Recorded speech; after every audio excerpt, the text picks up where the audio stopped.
And Speaker, I want to look into your eye because I'm addressing you. He was distributing sanitizers in Western Province. Yesterday, in Mumias in particular, yesterday, Senator Kasanga was in the press, our own senator, talking about COVID millionaires, people who have stolen masks, sanitizers to go and sell. Senator Malala was distributing sanitizers to widows.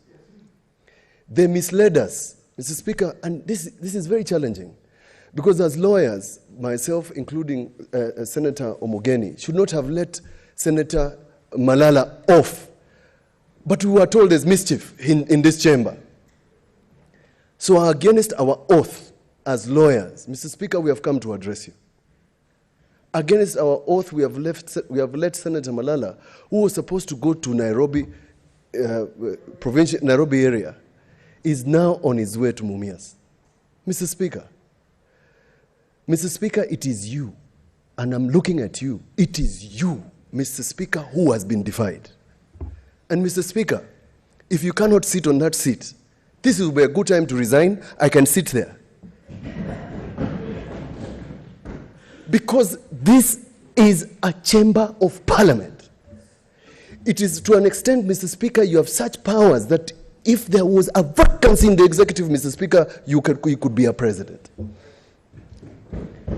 And for even a rumor, Mr. Speaker, that you're under pressure. I hear you're under pressure. Pressure from who? Did God call you? Did you speak to God this afternoon, Mr. Speaker? Who is pressurizing you? It's good you said it's a rumor. Yes. Because I'm not under any pressure. Mr. Speaker, if you are not under any pressure and nobody has called you, Mr. Speaker, this session must end now. Because if you gazetted a special sitting, Mr. Speaker, and somebody distributed sanitizers, and that is a misdemeanor. It's a misdemeanor to the extent, Mr. Speaker, we would have paid for a bond, would have finished this business, and Senator Malala would have been charged even if they wanted to take him to Somalia or Kakuma.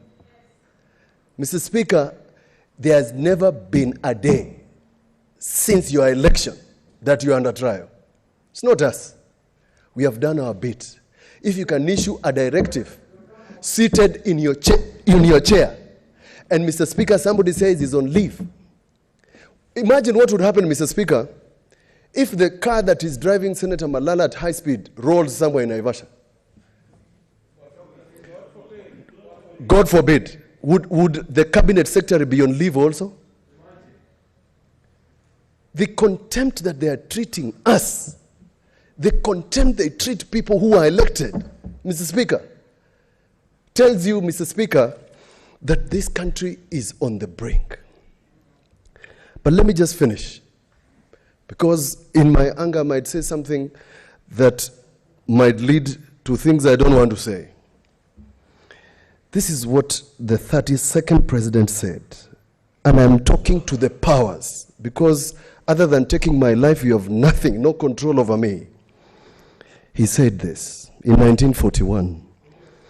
We too, born to freedom and believing in freedom, are willing to fight and maintain freedom.